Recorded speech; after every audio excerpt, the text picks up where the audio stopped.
Salut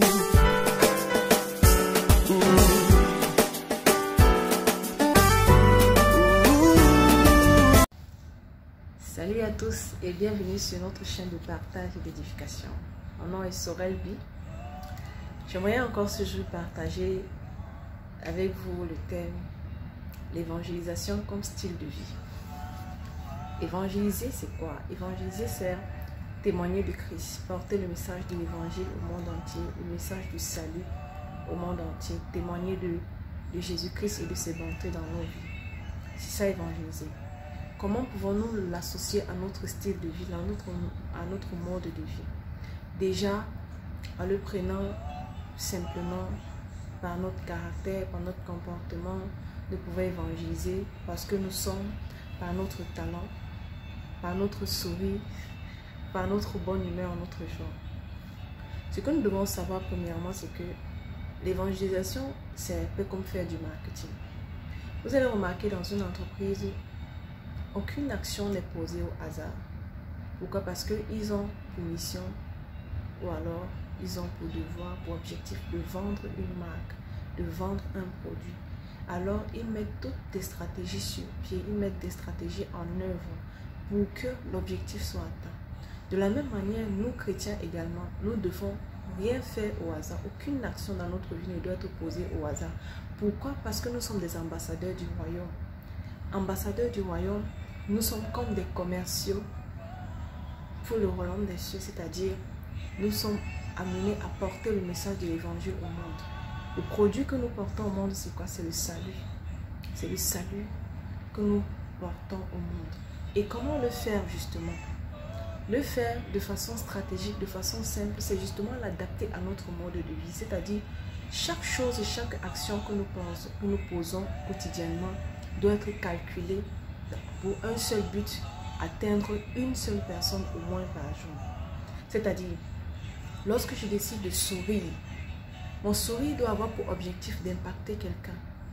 Lorsque je décide d'être joyeux, lorsque par exemple, je suis quelqu'un d'organisé avec mon talent, je dois le faire dans mon travail, je dois montrer l'exemple, je dois être honnête, intègre, parce que je dois impacter le monde autour de nous.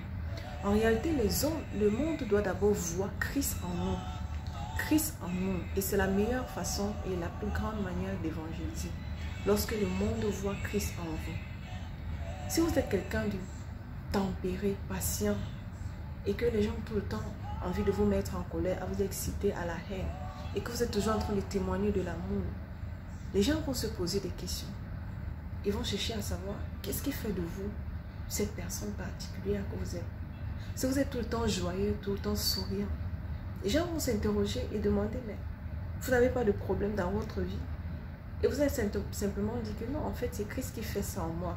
C'est Christ qui me rend joyeuse. Et ils vont chercher à connaître ce Christ-là qui donne la joie. Donc, nous sommes mieux placés par notre façon de vivre pour impacter le monde, pour témoigner de Christ. Le monde doit d'abord voir ça en nous. Par exemple, avec les talents aussi, nous pouvons impacter le monde, évangéliser avec nos talents, avec nos dons. Ne serait-ce qu'en le faisant bien pour la gloire du Seigneur.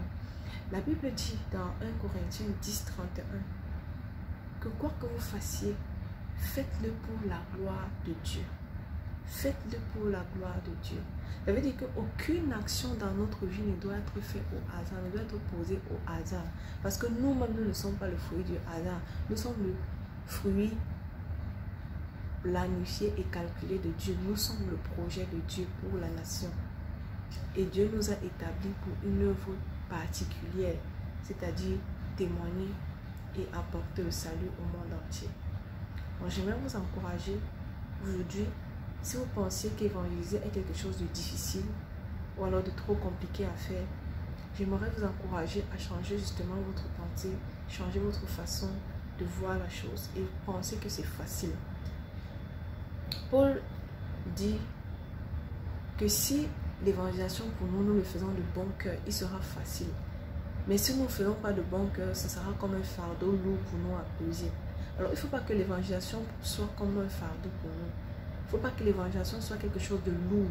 Pourquoi? Parce qu'on veut toujours se dire non, il faut d'abord que je fixe tel jour, je vais aller toquer, faire le porte-à-porte et ainsi de suite. Si vous inculquez cela dans votre vie, comme votre façon d'être, d'évangéliser, c'est-à-dire à chaque jour pour vous est un jour d'évangélisation, chaque action que vous posez est un acte d'évangélisation, chaque lieu où vous vous trouvez est un champ d'évangélisation. Vous allez vous retrouver en train d'impacter le monde quotidiennement et en train de faire la mission pour laquelle Dieu vous a établi pleinement sur la terre. Que Dieu vous bénisse et soyez encouragés par ce message. À très bientôt pour une nouvelle vidéo. N'hésitez pas à partager, liker et à vous abonner. Merci.